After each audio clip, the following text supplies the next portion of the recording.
Fala pessoal, se você curte momentos de reflexão, aprendizado e conexão com a fé, já se inscreve aqui no canal Momento do Pai, já deixa o like no vídeo e não se esqueça de ativar o sininho para não perder nenhum conteúdo novo. Que Deus abençoe você e sua família. Eu queria que vocês abrissem a Bíblia no Evangelho de Lucas, no capítulo 6. Nós vamos ler juntos dos versículos 46 ao 49.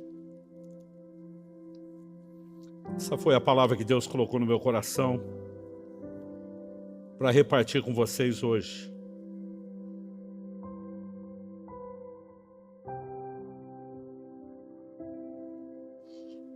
Ter uma experiência com Cristo, caminhar com Jesus, foi a melhor coisa que me aconteceu na vida.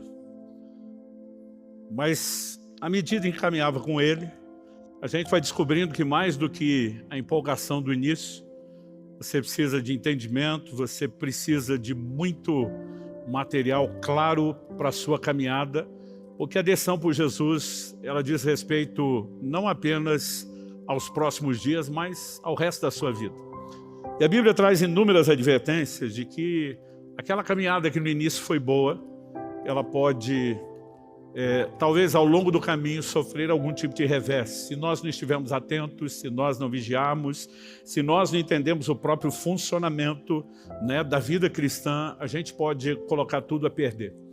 E quando eu olho para trás, empolgado com toda a experiência que eu tive com Deus, com o poder do Espírito Santo, com o sobrenatural, uma coisa que eu gostaria de ter aprendido mais cedo, são verdades que hoje, como pastor, a gente tenta ensinar um pouquinho mais, que dizem respeito a um posicionamento e a necessidade de firmeza em Deus.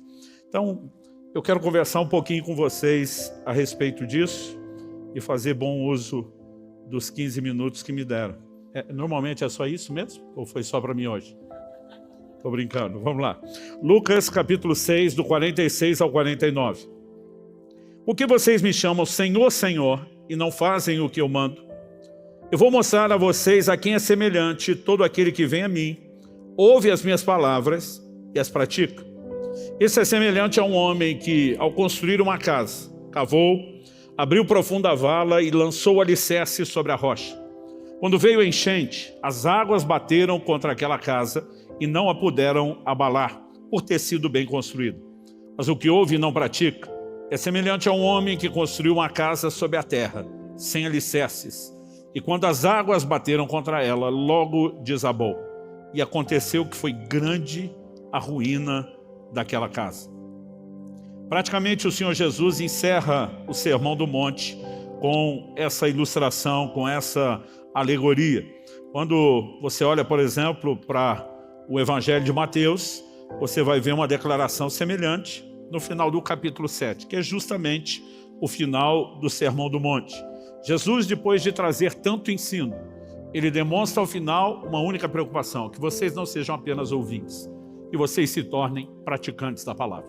Ouvir a palavra é um privilégio, porque sem ouvi-la, nosso coração não vai ser despertado, não haverá fé, não há capacidade de resposta. Mas ouvir e não praticar, ele não vai nos levar muito longe.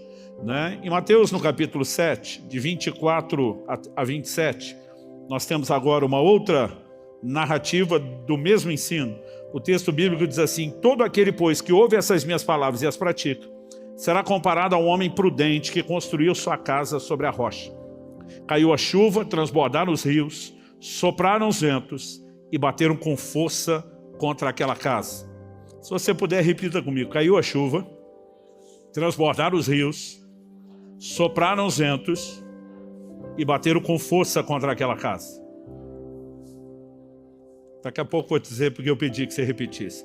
E ela não desabou porque tinha sido construída sobre a rocha. Mas Jesus continua e diz no 26, todo aquele que ouve essas minhas palavras e não as pratica, será comparado a um homem insensato, que construiu sua casa sobre a areia. Caiu a chuva, transbordaram os rios, sopraram os ventos e bateram com força contra aquela casa. Mateus já fazia uso do Ctrl+C, Ctrl+V na escrita naquela época. Ele repete a mesma coisa. Se você puder, fala comigo. Caiu a chuva, transbordaram os rios, sopraram os ventos e bateram com força contra aquela casa. A diferença da segunda em relação à primeira, a Bíblia diz e ela desabou sendo grande a sua ruína. Normalmente a gente usa isso com uma outra conotação, mas eu quero pegar a frase emprestada e tomar como tema da minha mensagem hoje: a casa caiu. A Bíblia compara a vida cristã com o trabalho de uma edificação. O apóstolo Paulo, em 1 Coríntios, no capítulo 3, ele fala exatamente a respeito disso. Ele nos apresenta a vida cristã como uma construção que é feita em cima de um fundamento. No capítulo 3 de 1 Coríntios, ele diz assim, no versículo 10, segundo a graça de Deus que me foi dada, lancei o fundamento. A palavra fundamento é alicerce, como sábio construtor, e outro edifica sobre ele. Porém, cada um veja como edifica, né? Que fundamento é esse? A palavra de Deus é muito clara quando diz no verso 11, porque ninguém pode lançar outro fundamento além do que foi posto, o qual é Jesus Cristo. Nossa experiência de conversão, a entregarmos nossa vida a Jesus, permite que ele entre, não na condição de um prédio completo ou acabado. Permite que ele entre como a fundação, o alicerce daquilo que ainda será construído. Ou seja, a conversão é importantíssima, é imprescindível. Não existe vida cristã sem ela, mas ela não é tudo. E nós precisamos ter essa perspectiva. Ela é apenas o começo, né? É o fundamento. Agora, algo será construído. E a advertência do apóstolo Paulo é muito clara. E cada um veja como edifica sobre ele. Ninguém vai colocar em xeque a qualidade do alicerce. A pessoa de Jesus, a experiência com ele, a obra dele. Mas o que construímos sobre esse alicerce pode ser feito de forma diferente quando comparamos a vida de um com a vida de outro. O apóstolo Paulo vai falar depois, não apenas sobre questões como excelência, ele vai falar assim, o que alguém edifica sobre o fundamento é ouro, prata, pedras preciosas. Ele também inclui aqui a ideia de madeira, feno ou palha. E diz, a obra de cada um se tornará manifesta, pois o dia demonstrará, porque será revelada pelo fogo, e o fogo provará qual é a obra de cada um. Haverá um dia de prestação de contas, haverá um dia de juízo. A ideia do fogo na Bíblia sempre está relacionada tanto com prova como com juízo.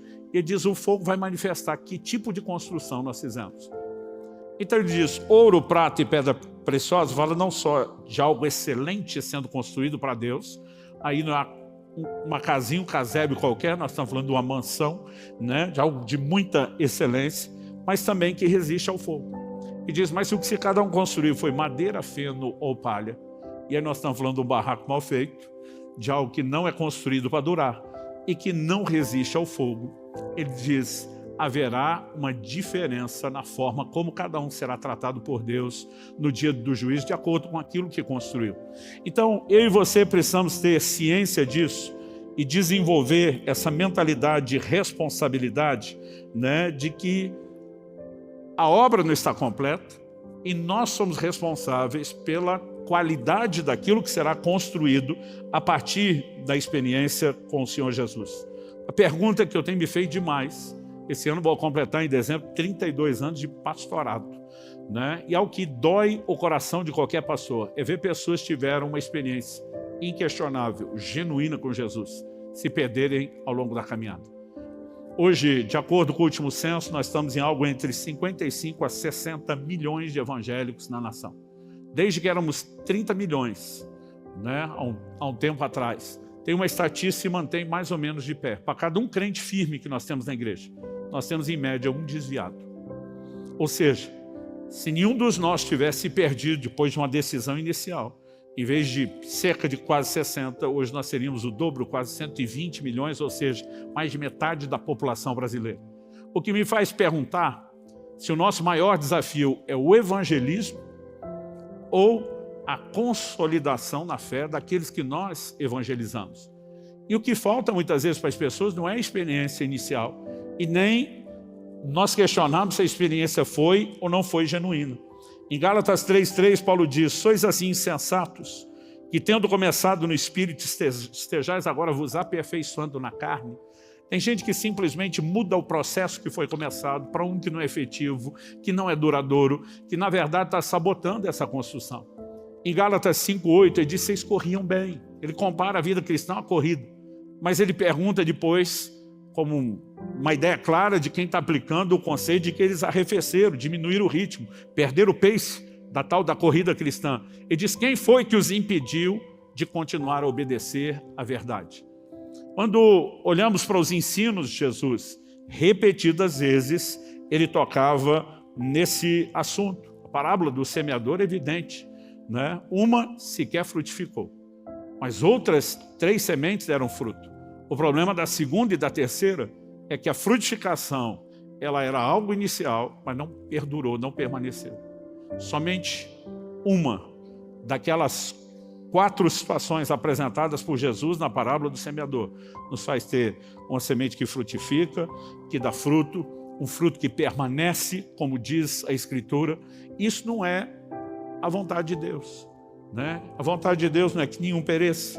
A vontade de Deus não é que as pessoas comecem bem para terminar mal, mas existem advertências sendo feitas o tempo todo ao longo dos evangelhos, das epístolas, que muitas vezes nós ignoramos, né? Eu lembro que durante muito tempo demorei para começar a olhar para mim como um candidato potencial à queda. Eu disse: não, abracei Jesus, não tem chance de eu largar. E realmente nós podemos decidir isso, mas não por acreditar que não haja possibilidade, e sim porque dia a dia nós vamos decidir não dar espaço nem possibilidade, né, para que isso aconteça. Então eu quero que a gente olhe para esse ensino de Jesus e entenda o que faz uma casa permanecer em pé, o que faz essa casa perdurar, né? O que faz com que outras casas caiam, né? Por que que uma dessas casas caiu?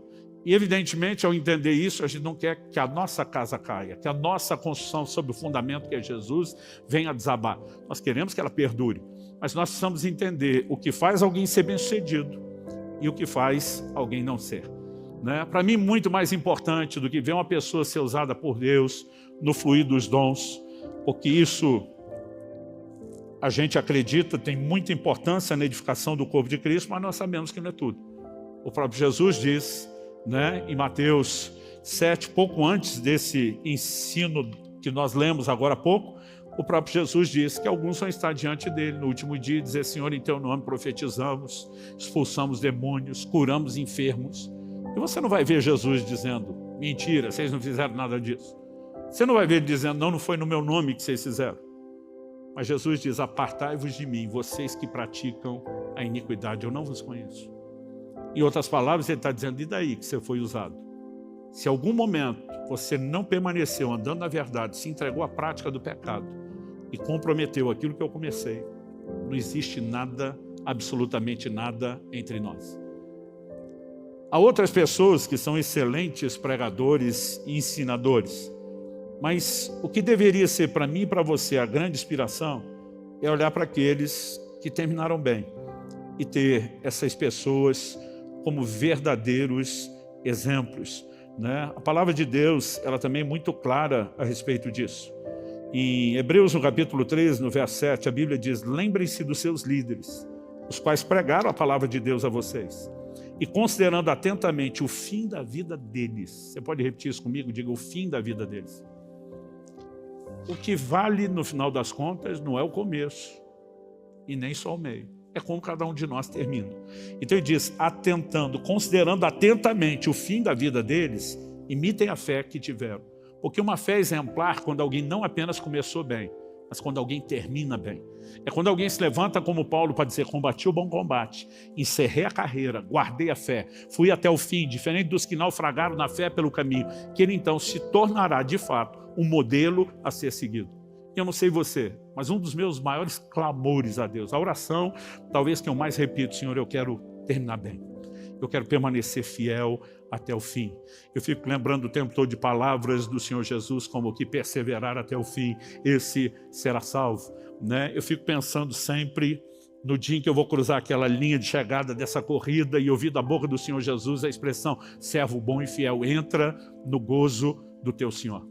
A Bíblia nos apresenta uma clara ideia de que eu e você temos que corresponder ao que foi feito por nós. Deus nos deu o que Ele tinha de melhor, que era o seu Filho Jesus. Eu e você não temos o direito de pensar em viver a vida cristã de outra forma que não seja entregando a Ele também o nosso melhor. Em 1998, alguns de vocês já tinham nascido, outros não, nós tivemos o lançamento de um filme que marcou a época, que celebrava o 50º do final da Segunda Guerra Mundial. Esse filme é um clássico e ele foi traduzido como O Resgate do Soldado Ryan, o nome dele. Basicamente a história, né, de 4 irmãos que estavam na guerra e 3 desses 4 irmãos morreram. Só um permanecia vivo. E suscitou uma questão entre os oficiais se era justo notificar a família, no mesmo telegrama, era o meio de comunicação da época, né, que eles haviam perdido 3 dos 4 filhos sem poder dar a boa notícia de que o 4 estava a salvo e bem. Então, eles convocam e criam um pelotão com a missão de localizar, porque eles precisavam descobrir onde ele estava, e resgatar o soldado Ryan, para que só depois dele estar em segurança, a notícia fosse dada à família. E aquele pelotão começa a questionar e diz, mas é uma missão suicida, né? É justo que por causa de vários de nós morram. Um deles chega a ironizar, tomara que ele descubra a cura do câncer. Tipo, tem que valer a pena o sacrifício todo que está sendo feito. E ao longo da missão, até resgatá-lo, várias baixas estão acontecendo. E tem uma hora que o comandante do pelotão, eles estão debaixo de fogo cerrado, atrás de uma ponte, ele foi alvejado, está dando indícios de que não vai suportar, e ele pega o soldado Ryan, né, pelo braço, se não me engano, chega perto dele e fala uma frase, que quando eu estava assistindo o filme, esqueci do filme. Hoje a gíria de crente é dizer, foi para Nárnia, né? Na época nem Nárnia tinha ainda, né, na nossa conversa, na nossa terminologia, mas eu esqueci do filme. Porque a frase dele foi assim, faça valer a pena.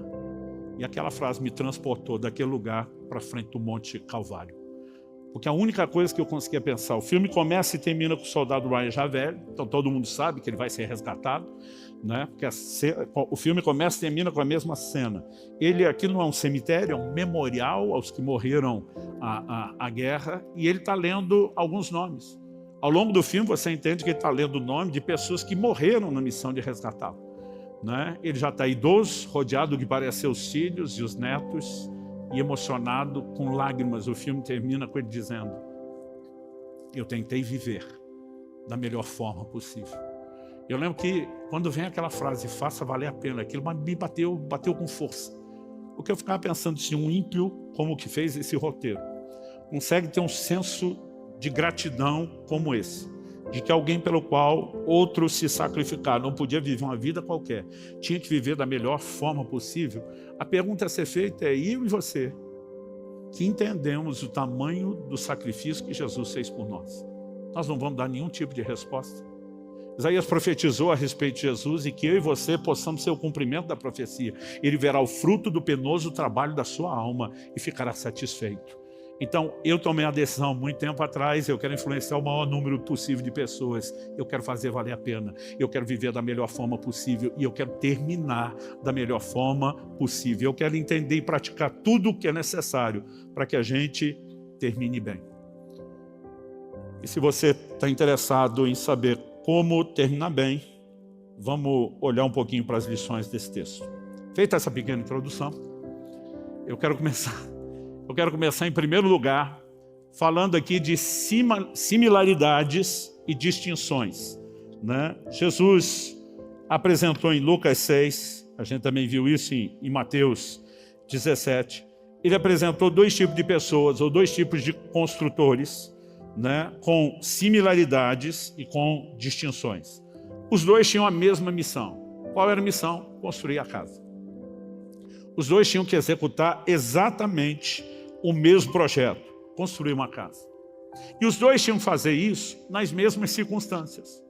Então a gente leu Mateus 7, que tanto sobre o que edificou sobre a rocha, como o que edificou sobre a areia, né? Nós vimos, caiu a chuva, sopraram os ventos, não existe distinção entre o cenário que um experimentou e o que o outro experimentou. Cada um deles passou exatamente, né, pela mesma coisa, pela mesma experiência. Então caiu a chuva, transbordaram os rios, sopraram os ventos e deram com força contra aquela casa. Então a gente viu que é exatamente a mesma fala. Então os 2 não têm somente a mesma missão, os 2 serão expostos às mesmas circunstâncias, às mesmas dificuldades, às mesmas possibilidades de que a casa caia. Pelo menos em termos daquilo que vem contra ela e que teria o poder de derrubá-la. Agora, os 2 têm não só similaridades, né, mas eles também têm distinções. E aqui eu acho que é o ponto principal, o que distingue um do outro e a maneira como cada um edifica. E aí nós vamos voltar para 1 Coríntios, capítulo 3, verso 10. Né? O fundamento já foi colocado, mas cada um veja como edifica sobre ele. Como nós veremos, foi chamado por Jesus de sábio, né? Sensato, porque o contraponto é que o que fez diferente, ele é chamado de insensato. Então, a gente consegue olhar e dizer, poxa, a forma como cada um agiu, ele é muito distinta. Ele edificou sobre a rocha, mas a Bíblia não está dizendo que o terreno dele é algo que deu sorte, já estava lá, fácil. A Bíblia diz que ele cavou, abriu profunda vala. Me lembro de uma ocasião, há uns 25 anos atrás, pelo menos, né? Kelly e eu compramos uma casa que era desses sistemas habitacionais, conjuntos habitacionais, que eram casas pequenas, e a gente conseguiu comprar aquela casa, era tudo que estava no nosso poder, depois de alguns anos, economizando, juntando. Mas eu lembro que quando levei um arquiteto da igreja, que era um amigo próximo, né, comentei com ele, ele falou, deixa eu dar uma olhada, a gente pode te dar sugestão para dar um tapa, deixar ela boa. Poxa, eu estava imaginando que era de pintura, decoração. Ele chega, ele dá uma olhada, falou, pastor, vamos transformar isso num sobrado. Eu falei, eu mal podia pagar isso aqui. Ele falou, pastor, dá para fazer uma reforma boa, esse negócio não vai ser tão caro como se o senhor fosse, né, construir, a gente aproveita essa estrutura, né? Mas eu lembro que quando ele começa a detalhar o processo, eu descobri que não ia ser tão simples quanto achava. Ele falou, olha, uma coisa é ter fundação para uma casa como essa, se a gente for botar lá de andar de cima e caprichar no telhado, nós vamos ter que melhorar toda a fundação. E eu falei, e quanto a gente gasta fundação? Ele falou, depende de onde está a rocha, o quanto nós vamos ter que cavar. Ele falou, agora já temos que fazer um estudo de caso aqui. Eu falei, então antes de eu decidir fazer, vamos obedecer o que Jesus falou para descobrir quanto custa antes. Vamos fazer o estudo de caso aqui primeiro, né? E eu lembro a festa que ele fez, porque ele falou assim, pastor, nós cavamos 1 metro e já deu na rocha. Né? Não vai ser custoso, não vai ser trabalhoso, dá para a gente fazer a coisa nesse termo. Agora, poderia ter cavado muito mais. Então, hoje em dia a gente tem essa facilidade de conseguir saber antes de fazer a construção quando vai. Né? Na antiguidade a pessoa tinha só aquele local para construir, vai cavar até achar. Então, eu não sei o quão profunda era a vala, porque a Bíblia não menciona isso. Mas a Bíblia mostra que ele cavou. Abriu profunda vala, ou seja, você vai ver um alto nível de dedicação, enquanto o outro vai aqui na areia, no solo, do jeito que está. E a casa não caiu porque foi construída na areia. Ela caiu porque quando caiu a chuva, transbordaram os rios, sopraram os ventos, aí sim era necessário o fundamento. No dia a dia, a maioria das casas não vão sofrer ameaça ou perigo. Mas é quando vem a adversidade, que aquilo que nós não fizemos direito será exposto. Infelizmente, que normalmente nessa hora, quando é exposta a nossa negligência, a nossa insensatez, não há muito mais que possa ser feito. Então, depois de destacar essas similaridades e distinções, vamos olhar para aquele que constrói uma casa que dura. Eu creio que não é coincidência, nos dois ensinos, o registro de Mateus e o de Lucas, o que ouve e pratica, o que constrói algo para durar está em primeiro lugar, porque evidentemente é isso que o Senhor espera de nós, né? E acredito que Ele tenta nos encorajar primeiro com aquilo que funciona, antes de depois deixar a advertência do que poderia não dar certo ou não funcionar.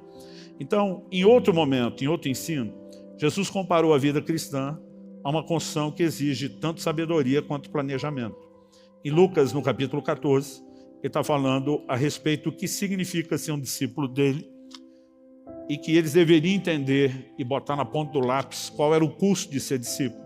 Então ele diz no verso 28 até o 30, pois qual de vocês, pretendendo construir uma torre, não se senta primeiro para calcular a despesa e verificar se tem os meios para concluir, para não acontecer que, tendo lançado os alicerces e não podendo terminar a construção, todos os que a virem zombem dele, dizendo, este homem começou a construir e não pôde acabar. Jesus deixa claro que toda construção deveria começar pelo alicerce. Mas a questão é, depois dos alicerces, vai ter condição de edificar a torre toda? Vai completar a obra que começou? Então, uma boa forma de garantir que isso aconteça, ele tem um orçamento, um planejamento. Qual será o custo? Eu tenho condição de ir até o fim? Basicamente, Jesus está dizendo, se não tem condição de ir até o fim, é melhor não começar. Depois ele fala de um rei que faz sem guerra contra outro rei. Apesar dele usar um exemplo da guerra agora em vez da construção, tanto um quanto o outro são empreendimentos financeiros. Ele diz, e se esse rei não tiver orçamento para a guerra, é melhor enviar embaixadores e pedir uma condição de paz. Traduzindo, Jesus está dizendo, ninguém se lança a nenhum empreendimento sem primeiro calcular o custo. Então ele está dizendo, você quer ser meu discípulo? Calcula o quanto isso vai te custar. Ou seja, muitas vezes a gente, naquele afã de levar as pessoas à decisão por Jesus, a gente apela, literalmente apela, não é só fazer o apelo, né? A gente faz todo tipo de promessa. Sua vida vai ser maravilhosa a partir de hoje. Tem muitos de nós que depois convertemos, a gente fica com a sensação de mentiram para a gente, né? Porque assim, eu não sei você, eu já vi gente pregando evangelho e dizendo, você não vai ter mais problema. Eu penso, alguns nós vamos ter mais problema depois de decidir Jesus do que tinha antes, porque antes a gente tinha o problema que todo mundo tem, e depois de ter Jesus, além de ter os problemas que todo mundo tem, nós vamos ter a oposição dos que não têm Jesus e não concordam com a nossa decisão. Nós vamos ter uma oposição do reino espiritual maior do que quando a gente já está preso, né, pelo reino das trevas e não é uma ameaça para ele. Achei interessante, um dia uma pessoa se converteu no nosso antigo prédio, ela chega numa reunião de mulheres pedindo, tem alguém que possa orar por mim, que eu quero entregar a minha vida a Jesus? Mas estava assim, prontinha, chegou lá, né, para ser colhida, e eu lembro que minha esposa falou assim, você está segura do que você quer decidir? Sim. O que é que te tocou para você vir com essa decisão? Ela falou, eu estava ouvindo um programa de rádio aqui, de uma rádio cristã, e o pastor, na verdade, nem citou muito texto bíblico, mas ele deu uma ilustração que abriu os meus olhos. Minha esposa, curiosa, perguntou para ela, qual? Ela falou assim, e disse que tinha um cara andando em cima do muro, e de um lado do muro era o reino de Deus, tinha os anjos. Do outro lado do muro era o reino das trevas e os demônios. E os anjos o tempo todo convidando a pessoa que estava em cima do muro para descer para o lado dele, mas os demônios não estavam nem aí. E chegou uma hora, ele, com o ego ferido, indignado, falou, ei, o outro lado está me querendo, insistindo para vir para o nosso lado. E vocês estão nem aí, não me chamam em nenhum momento, né? Vocês não me querem? E disse que o demônio olhou e falou, não, é que o muro é nosso. Tipo assim, você já está do lado de cá. E essa pessoa, tocada com aquilo, falou, eu preciso tomar uma decisão, eu preciso descer do muro, né? Basicamente. Agora, nós precisamos compreender que mesmo quando a pessoa entende que ela tem a decisão inicial, a maioria não entende o que vai enfrentar. A começo de conversa, enquanto nós ainda não saímos do reino das trevas, eles não vão insistir para que você fique, porque já te tem, e não vão lutar enquanto você não tentar sair. A partir do momento que nós tomamos uma decisão contrária, nós estamos, além dispostos às mesmas circunstâncias naturais, de caiu a chuva, transbordaram os rios, soprou o vento. Isso acontece para todo mundo, gente, para o crente e para o não crente. Quando vem a crise econômica, vai pegar todo mundo. Quando tem pandemia, vai pegar todo mundo. Aliás, Jesus disse, né, que o Pai faz sair o sol, cair a chuva sobre justo e injusto. Circunstâncias naturais, as boas e as ruins, virão para todo mundo. Então, probabilidade de problema, nós temos a mesma. Com a diferença de que agora nós estamos num nível de resistência espiritual que eles não tinham antes. Então, Jesus está dizendo, você vai ter que renunciar a muita coisa.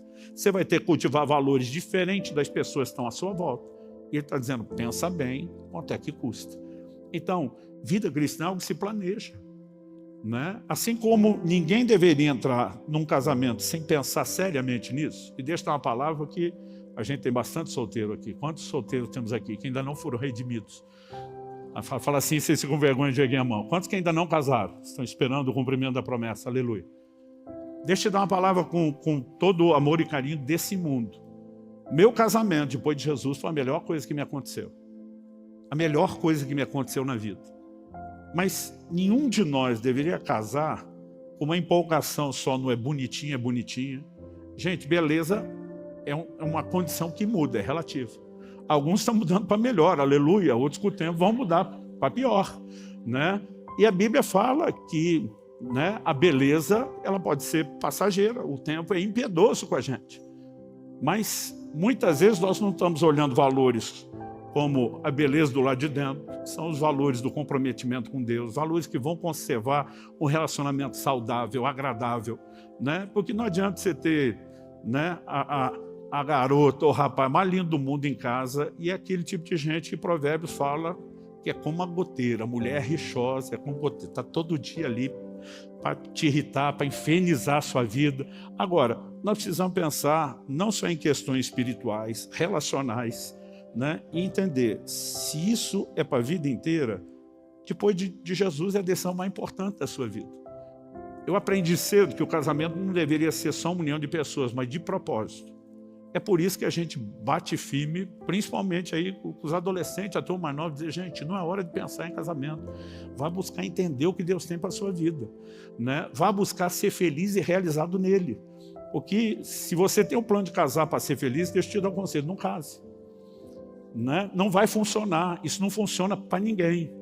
Né? A ideia, pastor, o senhor está dizendo que não tem felicidade no casamento? Não, não é isso. Eu quero te dizer que a gente deveria se casar para fazer alguém feliz e não para ser feliz. Ou seja, se você não encontrou realização enquanto solteiro, o que é que você tem para repartir quando casar? Ou você vai ser só uma sanguessuga tentando ser feliz às custas de alguém, né? Então, nós temos falhado em coisas que são importantes. E eu vejo gente, ele já está fazendo o cursinho, está se preparando para a faculdade, porque ele está pensando em profissionalizar e não está errado. A gente tem que se antecipar ao futuro, pensar adiante. Mas por que em questões como o casamento nós não estamos fazendo? Por que em questões como a nossa fé, a gente não está planejando isso? O que eu posso fazer para que essa casa nunca caia? E a primeira parte da sabedoria é, tem que ter alicerce, tem que ter fundamento, não dá para ser superficial. Nós temos que construir direito. E quando falamos da vida cristã, né, cavar profunda a vala, em vez de simplesmente construir só na superfície, é algo que a gente pode tratar como inquestionável. Em segunda epístola de Pedro, no capítulo 1, eu queria que você abrisse lá comigo. Segunda de Pedro, capítulo 1. Eu vou ler, em primeiro lugar, o verso 5. Ele tinha dito no verso anterior, o 4, das preciosas e muito grandes promessas que Deus nos deu, para que por elas nós nos tornemos coparticipantes da natureza divina, escapando da corrupção das paixões que há no mundo. Então, assim, a proposta é extraordinária que Deus tem para mim e para você, né? E a gente não só ser perdoado do que já fizemos de errado, mas escapar dessa prisão, das paixões, das concupiscências, dos desejos que existem no mundo, para um lugar de participar da natureza divina. Então ele começa o verso 5 dizendo assim, por causa disso, dessa boa proposta, concentrando todos os seus esforços, se puder, diga comigo, concentrando todos os seus esforços, e diz, acrescentem a fé que vocês têm, ou seja, a fé estava lá, porque a fé é o começo de tudo. A Bíblia diz, pela graça sois salvos mediante a fé. A fé é o ponto de partida de tudo o que nós vamos construir em Deus. Mas ele está dizendo, não adianta você ter só fé. Ele diz, acrescente a fé, a virtude o conhecimento, ao conhecimento o domínio próprio, ao domínio próprio a perseverança a piedade, a piedade a fraternidade o amor. Porque essas qualidades, estando presentes e aumentando cada vez mais, aqui ele está falando de progressividade, farão com que vocês não sejam nem nativos, nem frutíferos no pleno conhecimento de nosso Senhor Jesus Cristo. Pois aquele que não tem essas coisas é cego, vendo só o que está perto, se esqueceu da purificação dos seus antigos pecados. Por isso, irmãos, procurem com empenho cada vez maior. Diga comigo, empenho cada vez maior. Ele diz, confirmar a vocação e eleição de vocês, porque fazendo assim, vocês jamais tropeçarão. Pois dessa maneira é que lhe será amplamente suprida a entrada no reino eterno de nosso Senhor e Salvador Jesus Cristo. Você quer ter a certeza de que não vai tropeçar? Né? Você precisa acrescentar determinadas virtudes, tem que garantir que elas sejam progressivas. Mas no verso 5, ele diz que nós temos que concentrar todos os esforços. Depois que o cara já usou todo o esforço que tinha, ele diz agora com empenho cada vez maior. Espera aí, eu já coloquei todos os meus esforços. Ele diz, agora arranca de onde não tem. E continue dando o melhor de você. Ou seja, a maneira como eu e você vamos construir a nossa relação com Deus e a vida cristã, elas vão requerer de nós dedicação e diligência, né? Então, quando falamos daquilo que é necessário, vai desde a sabedoria, que envolve o planejamento, até um nível de dedicação e entrega. Então, assim, honestamente, quando eu vejo uma pessoa que ela faz questão de ser medíocre, medíocre é uma palavra que ela se tornou mais negativa do que realmente é. Medíocre é aquele que está na média. E tem gente que não faz questão nenhuma de ter nenhuma excelência, nenhuma dedicação na sua vida cristã. Agora, quando a Bíblia fala de gente que viveu experiências profundas com Deus, nunca são os medíocres. É aquela turma como Daniel, que os caras podem proibir de orar, ameaçar matar, jogar na cova dos leões, ele diz, eu sigo orando e tendo vida com Deus. É gente como os amigos Daniel, Ananias, Misael e Azarias, que o rei diz, curva diante da estátua, e diz, não curvamos, se não curvar vai morrer, então mata. Porque toda a nossa relação com Deus está fundamentada em questões que são inegociáveis. A gente não está buscando o nosso próprio interesse. Você não vai achar nem na Bíblia, nem na história, gente que viveu nada extraordinário com Deus, vivendo o nível mediano. E assim, alguns de nós estamos empurrando a vida cristã meio que com a barriga, como fosse uma coisa assim, se der para levar de boa, legal, se não der, paciência. Aliás, essa ideia de beleza e paciência, outro dia um falou, pastor, tem duas palavras que regem o casamento, e eu já entendi isso. Falei, qual? Ele falou, beleza e paciência. Eu falei, você pode explicar? Ele falou, se der certo, beleza, se não der, paciência. Eu falei, essas duas palavras não vão reger seu casamento, vão reger a falência do seu casamento, né? E alguns estão nesse modo em Deus. Se der certo, beleza. Se não der, paciência. A verdade é que você pode escrever a sua história, uma história diferente. Baseada no quê? Sabedoria, que vai te levar a um lugar de profundidade. Dedicação, que vai permitir que você faça tudo com excelência. A Bíblia diz, fazendo isso, nunca, jamais tropeçarão. Tem como garantir que a casa não vai cair. Terceiro e último lugar, vamos falar da negligência e insensatez do que construiu a casa que caiu, que é justamente o que eu e você não queremos fazer. Em primeiro lugar, quando ele decide edificar sobre a areia, em vez de encontrar a rocha, ele está mostrando dois tipos de entendimento. Em primeiro lugar, ele está sendo imediatista. Não estou vendo sinal de chuva, não costuma chover nesse lugar. Aliás, a incidência de chuva que eles tinham naquela região onde Jesus está, ela não chega perto do que nós temos aqui, né? Eu lembro da primeira vez que nós fomos gravar em Israel, e lembro que estávamos no Val de Jaboque, que já é território da Jordânia, e a gente foi começar as nossas gravações e choveu. E eu só tinha aquele dia para gravar lá. É lógico que eu e a equipe, a gente estava com aquela cara de triste, buscando abrigo da chuva, e o guia que estava com a gente falou, por favor, eu preciso que vocês se unam comigo e façam festa. Faz 8 meses que não chove aqui. Isso para nós é uma benção. Então, se vocês tiverem que adaptar qualquer coisa, no final nós gravamos debaixo de um viaduto para tentar pegar, né, o resto do cenário, improvisamos, mas tentamos fazer aquilo com alegria, porque não chove o tempo todo ou toda hora. As chuvas, às vezes, não parecem ser tão intensas e abundantes como as que nós conhecemos. Você cada vez pessoas assim, não costuma chover toda hora. Então, ele não está pensando no que vem à frente, né? Que nem aquele tipo de gente que sem coragem de fazer o seguro do carro e diz, não, mas eu não tenho plano de bater. Eu falo, ninguém tem. Seguro é o tipo de coisa que você faz para não precisar usar. Um bom alicerce contra um vento forte, contra uma grande tempestade, é o tipo de coisa que você não quer usar, mas se precisar tem que estar lá. Isso é parte de uma sabedoria. Segundo, além dele ser imediatista e não antever, né, não prever um mal que é possível se perceber, né? Aliás, eu falo para as pessoas, até sobre planejamento financeiro. Vocês estão começando na vida, gente, trabalhe sempre com fundo de reserva. Não gaste tudo que você ganha. Porque se tem uma coisa certa na vida, previsível, é o que nós chamamos de imprevisto. A gente só chama imprevisto porque a gente não sabe nem quando, nem o quê. Mas que vai ter um imprevisto é a coisa mais previsível. A gente só não sabe o quê, por isso ele continua sendo chamado de imprevisto, né? Mas as pessoas não se preparam, né? Então, assim, se os anos das vacas magras chegar, para quem aproveitou os anos das vacas gordas, e aproveitar não é comer ou gastar tudo, é você ter recursos, você não garante apenas sobrevivência, né? É a hora que quem tem faz mais dinheiro né, do que normalmente se faria numa outra circunstância. E quem não tem, perde mais dinheiro do que se perderia em qualquer outra circunstância, né? Então são questões que, desde as questões naturais e até o plano espiritual, não são tão difíceis de entender. A gente pode antever problema, né? E se tem uma coisa certa, é que em algum momento vai cair a chuva, vão transbordar os rios, vão soprar os ventos, a gente só não sabe quando. Mas que é certo que isso vai acontecer, vai. Jesus fez uma promessa, ele não mente. João 16:33, no mundo tereis aflições.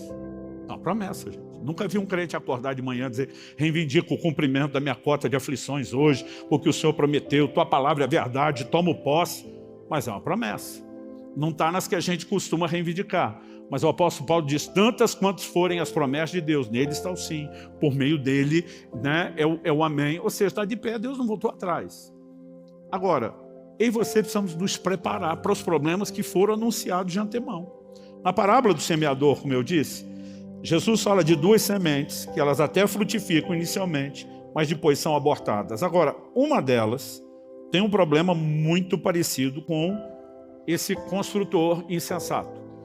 Jesus diz em Mateus 13:20, o que foi semeado em solo rochoso, não tem muita areia, muita terra, esse é o que ouve a palavra e logo a recebe com alegria, mas ele não tem raiz em si mesmo, sendo de pouca duração. A raiz não consegue penetrar, tem pouca terra, bate logo na rocha, e em vez de afundar, ela vai crescendo na superfície. E porque é superficial, está na superfície, o texto mostra que ao sair o sol, ela secou. Como que Jesus interpretou o sol? Quando chega a angústia ou a perseguição por causa da palavra, logo se escandaliza. Ou seja, qualquer pessoa que tentar viver a vida cristã de forma superficial, está fadada em algum momento a secar, a definhar e a morrer. Não existe forma de você acreditar que dá para ser superficial e que você vai sobreviver. A casa daquele camarada caiu por quê? E, em vez de abrir e aprofundar a vala como o outro, eles vão construir na superfície. Quem é superficial está construindo com prazo de validade. É só uma questão de tempo. Vai ter problema, né? E aquilo não vai durar. Ou seja, o que eu e você deveríamos entender é que não é espaço para o crente meia boca. Ou pelo menos ele não tem prazo de validade longo, né? Em algum lugar, em algum momento, ele vai sucumbir à falta de profundidade. Então assim, a gente tem que entrar nesse negócio e entrar com tudo, né? É realmente ter um posicionamento como primeiro dizer, eu vou cavar, né? É esforço, gente, é dedicação. Eu vou abrir profunda a vala. Vou cavar até quando? Até achar a rocha, né? Não existe esse até quando. Ah, hoje estou com vontade, eu cavo, amanhã eu não estou, né? Cavei mais do que a maioria. Não, ou você cava para fazer sentido de achar alicerce e não ser superficial, né? Ou não faz muita diferença cavar um pouco e construir ainda na terra sem ter encontrado o fundamento. E esse negligente, ele conseguiu, com essa sua insensatez, com a sua negligência, construir algo que não ia durar.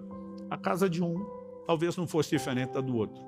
Quando você olhar essa aparência, enquanto está tudo bem e tempo bom, a gente não costuma ver muita diferença entre um crente e outro. Mas na hora da adversidade, a gente começa a descobrir quem é quem, né? Quem é crente de verdade, quem não é, quem é maduro, quem não é. Aliás, Paulo diz aos Coríntios, até importa que haja entre vocês facções, para que os aprovados se manifestem. É na hora da contenda, é na hora da intriga, é na hora do problema, que você começa a ver quem foi trabalhado por Deus, quem não, né? E as circunstâncias, elas vão revelar muito de nós, ou daquilo que falta em nós, né? Então, quem não quer ter o trabalho de firmar bons alicerces, ele está se arriscando. E a pergunta não é se vai ter problema, e se a casa vai cair. A pergunta é quando. Porque é só uma questão de tempo. Quando cair a chuva, a ponto de transbordar os rios, soprarem os ventos, e não houver alicerce, aquela casa não vai suportar. A Bíblia fala em pelo menos 2 textos do livro de Hebreus, que foi uma epístola escrita num momento de muita dificuldade, onde muita gente estava sucumbindo ao desânimo, da perseguição, das pressões, das aflições, né? E a Bíblia nos mostra que a negligência, ela pode comprometer algumas coisas. Em primeiro lugar, nossa firmeza.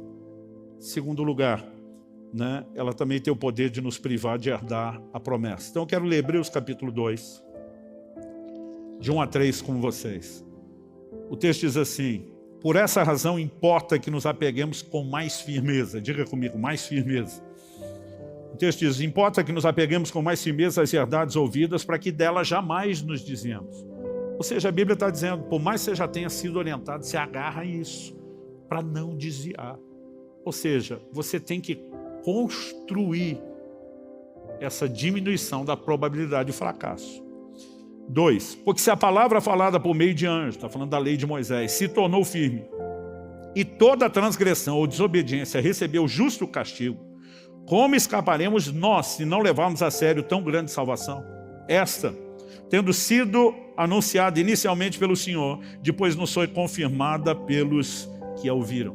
Né? Então a Bíblia está dizendo, olha, é diferente daquele povo que sai do Egito, que vive toda uma simbologia da nossa redenção, e não levaram Deus a sério e foram julgados. Imagine nós, a quem foi anunciada tão grande salvação. Se tivermos a negligência dele, nós vamos comprometer a firmeza a verdade, e por falta de firmeza a casa vai cair.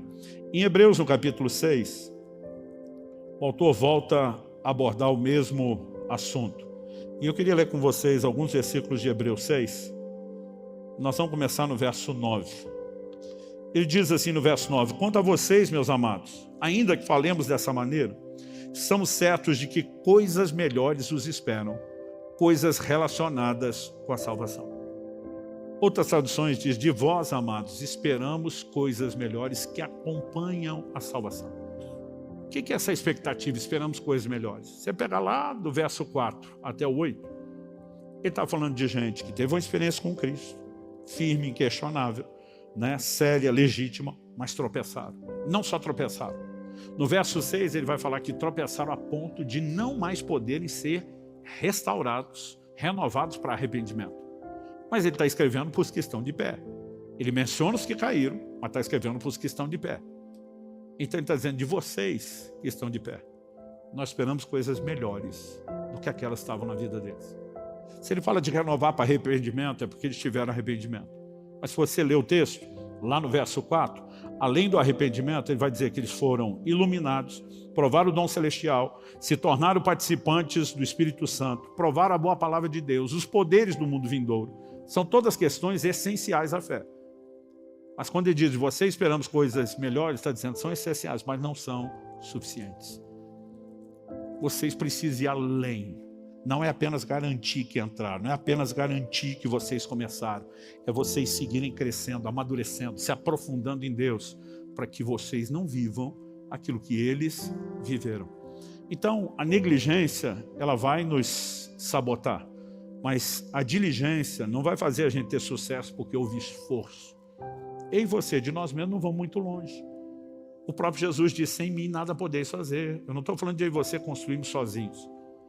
Mas seria muito inocência da nossa parte achar que Jesus é que vai construir sozinho, a gente não vai nada. Eu vejo um monte de gente falando, não, tudo é Deus, não é o seu esforço. Aí isso me faz pensar que Deus não está fazendo um trabalho direito na vida de muitos. Porque você olha e fala, um cristianismo sem vergonha desse tudo é Deus, então o culpado é Deus. Né? O que nós precisamos entender é que Deus nunca vai falhar. E se nós fizermos a nossa parte e cooperarmos com Ele, a coisa vai dar certo. Então quando eu falo da nossa dedicação, nunca exclui Deus. A você tentar jogar nas costas de Deus, excluindo a sua parte, você não vai muito longe e certamente a casa vai cair. Então, o meu apelo para o seu coração hoje é que você possa parar, e não importa o tempo que você tem de caminhada, talvez está fresquinho, novinho na fé, acabou de se converter faz pouco tempo, dias, semanas, meses, né? Agora, nós temos gente aqui que tem muitos anos de caminhada.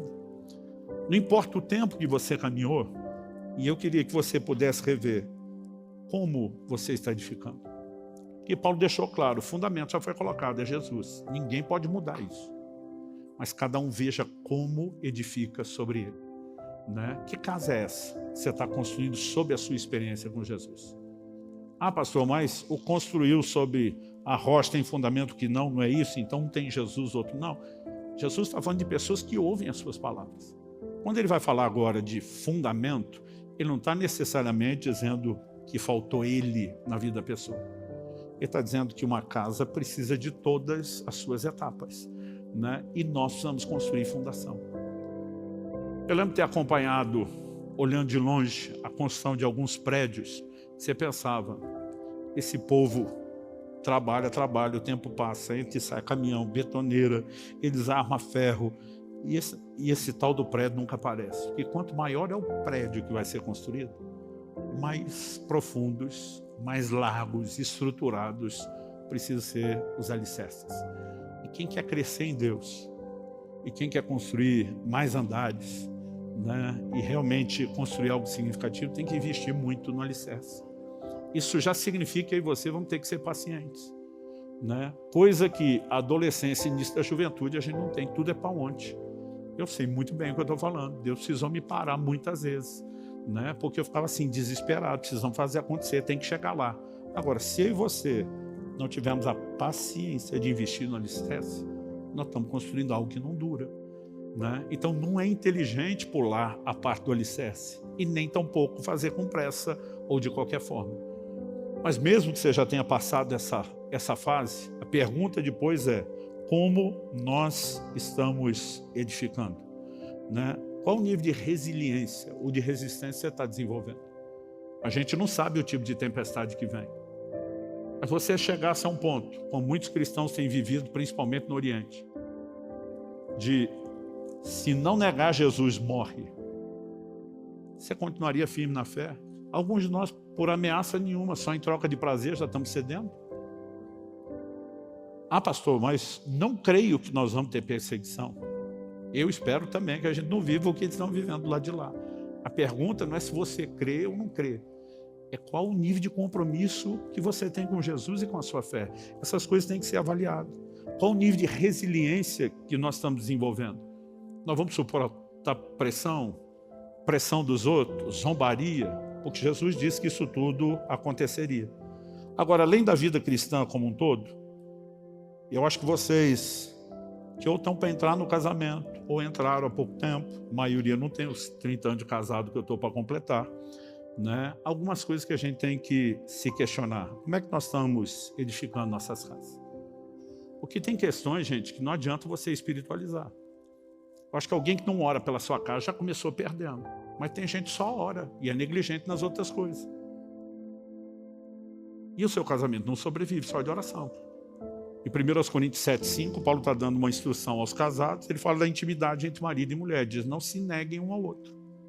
E diz, a única justificativa para vocês não terem avivamento nessa área, ele fala, são momentos específicos, quando os dois, de comum acordo, por um pequeno período de tempo, resolvem se dedicar à oração. E diz, depois se juntem de novo. Ele diz assim, para que Satanás não vos tente por causa da incontinência. Quando era garoto, me disseram, quer manter o diabo longe, ore. Nessa área do casamento, se os dois só orar, o diabo não fica longe, ele entra. Então, assim, você tem que olhar o todo e questionar, como eu estou construindo? A gente tem alicerce em Deus, tem compromisso em Deus, nossa família está fundamentada nos valores, né, da palavra, sim, mas estamos trabalhando de maneira que essa coisa permaneça boa e agradável para durar por anos. Você está construindo algo que está fadado a desmoronar, né? Quando a gente fala dos negócios, né, nós não estamos falando só de sustento familiar. Hoje existe formas de inseridos na sociedade, eu e você cumprimos o propósito, né? Não precisamos ser gananciosos nem avarentos, mas se prosperamos e ganhamos recursos, podemos abençoar pessoas à volta, podemos impulsionar o reino. Mas até quando a gente fala disso, minha pergunta para alguns é, você está pensando a longo prazo? Porque você já começou a mentir para ganhar dinheiro. Se começou a negociar valores e princípios, você já está sem fundamento. É só uma questão de tempo. Vai faltar o favor de Deus aí. E você não tem estrutura para suportar o que vem depois. Então a gente tem que ter uma mentalidade, seja na fé, seja a família, seja as outras coisas que fazemos, de construir olhando a longo prazo. É aí que o pecado é a grande sabotagem. Ele é gratificação imediata, instantânea.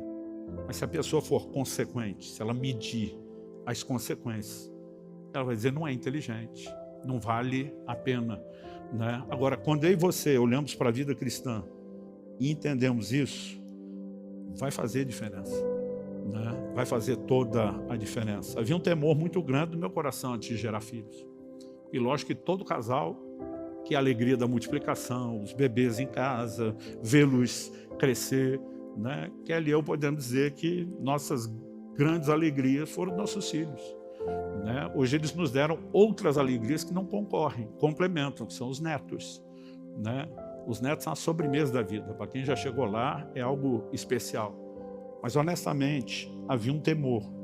E eu orava e chorava diante de Deus, desde solteiro, depois casado, antes de ter os filhos, quando era recém-nascido. Deus, eu não quero gerar filho para o pecado, eu não quero gerar filhos para o diabo, para o inferno.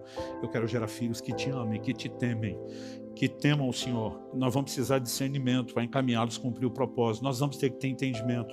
Nós temos que planejar a chegada deles. Tem que ser, né, algo alinhado com o Senhor. A gente precisa estar preparado e conseguir entender para onde nós vamos levá-los. Eu não consigo encontrar pessoas se preocuparam com a sua fé, com a sua casa, olhando adiante, e que, buscando a graça e o favor de Deus, não acabaram fazendo um bom trabalho.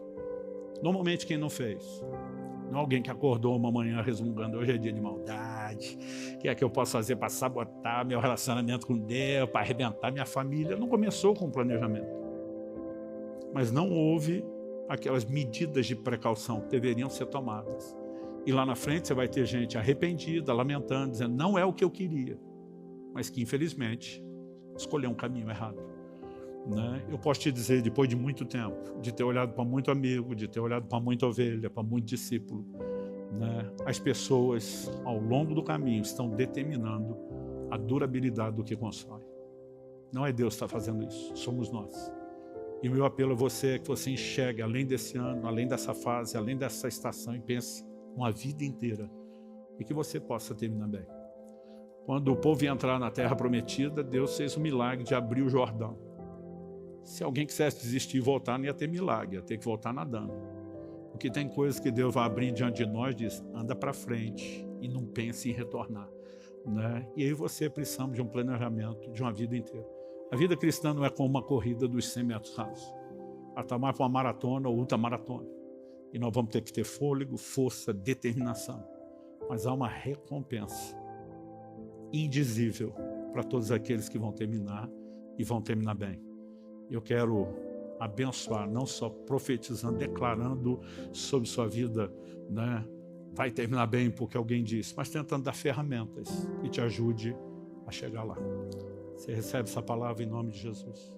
E assim chegamos ao final de mais um Momento do Pai. Se esta mensagem tocou o seu coração, não aguarde só para você. Compartilhe este vídeo com seus amigos, sua família e em seus grupos, para que mais pessoas possam ser alcançadas por esta palavra de fé. Além disso, quero que saiba que este é um espaço seguro para nos conectarmos em oração. Se você ou sua família estão precisando de uma prece, escreva seu pedido aqui nos comentários. Estaremos lendo e orando por cada um de vocês. A sua causa é a nossa causa. Que a bênção do Pai, do Filho e do Espírito Santo esteja com você e sua família hoje e sempre.